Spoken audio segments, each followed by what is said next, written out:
प्रणाम भगवन। ओम श्री गुरुवे नमः।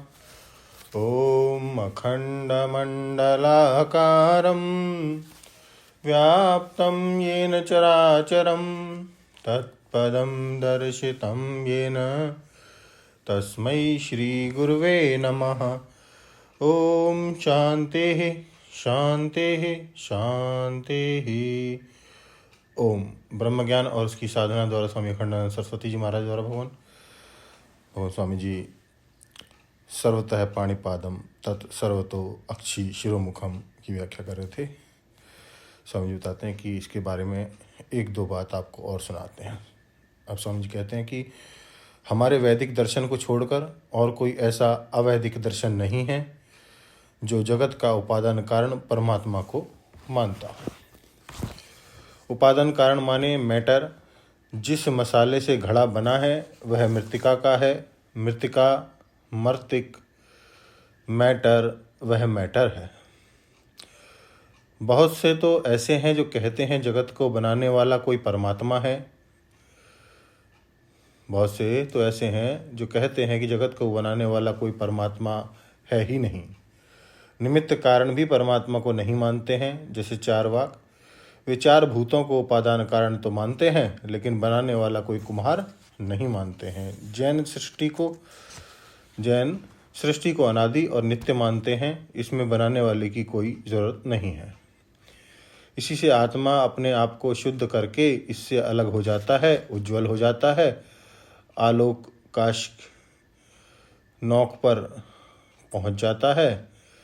आजकल तो जैन धर्म के प्रचारक लोग हैं ना, वे लोग ही स्वयं प्रकाश परिच्छिन्न जीवत्व का प्रतिपादन करते हैं। साधारण लोग इस बात को नहीं समझेंगे कि वे सर्वथा ही वेदांत का विरोध करते हैं।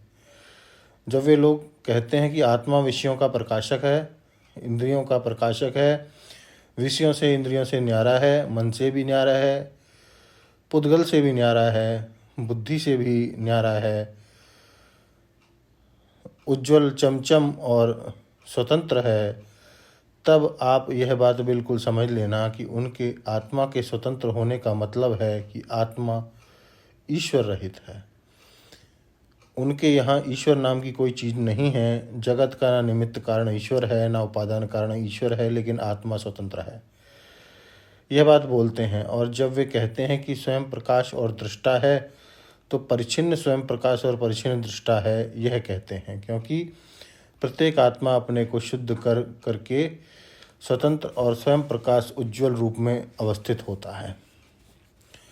जब आप ये बात सुनोगे तो मालूम पड़ेगा कि वेदांत का निरूपण कर रहे हैं, क्योंकि वे आत्मा को स्वतंत्र कर रहे हैं, आत्मा को दृष्टा बता रहे हैं, आत्मा को स्वयं प्रकाश बता रहे हैं। लेकिन वह दर्शन बिल्कुल अवैधिक है और अवेदांतिक है। क्योंकि उनकी आत्मा की स्वयं प्रकाशता और स्वतंत्रता ऐसी है जैसे जुगनू अलग अलग जगमगाते हैं।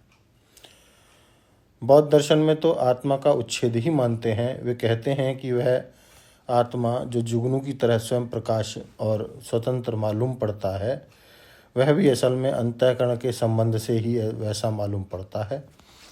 अंतःकरण क्योंकि काल के पेट में है, परिवर्तनशील है, वृत्तियाँ उसकी क्षणिक हैं, तो वृत्तियों के संबंध से ही आत्मा में स्वयं प्रकाशता और स्वतंत्रता आदि भासती है। इसलिए असल में तत्व शून्य ही है, न अंतःकरण में चमक देने वाला जीव है। ये तीनों चारवाक, जैन और बौद्ध अवैधिक दर्शन है। ये जगत के उपादान कारण के रूप में तो दूर, जगत के निमित्त कारण के रूप में भी ईश्वर को नहीं मानते। अवैधिक दर्शन में ईसाई और मुस्लिम दर्शन की दृष्टि से दोनों एक हैं, विचार की दृष्टि से दोनों एक हैं और आचार की दृष्टि से दोनों अलग अलग हैं। प्रमाण की दृष्टि से ईसाई इंजील को मानते हैं और मुस्लिम कुरान को मानते हैं, लेकिन दोनों पौरुषेय प्रमाण को ही मानते हैं। इस काल में विशेष में निमित्त प्रमाण को ही स्वीकार करते हैं। अमुक आचार्य के प्रति अमुक काल में ईश्वर ने जो इल्हाम दिया और अपने पहले हुक्मनामों को मनसूख किया, बस वही प्रमाण है। यद्यपि वे ईश्वर को निमित्त कारण मानते हैं, यह बात सही है, और ईश्वर की प्रेरणा से ही इंजील और कुरान का आविर्भाव हुआ, यह भी मानते हैं, परंतु इस जगत का उपादान कारण परमात्मा है, यह बात नहीं मानते। हम केवल वेद की विलक्षणता बताने के लिए यह प्रसंग आपको सुना रहे हैं। प्रसंग को और आगे बढ़ाएंगे भगवान अगले सत्संग में। ओम शांति ही शांति ही शांति। प्रणाम भगवान।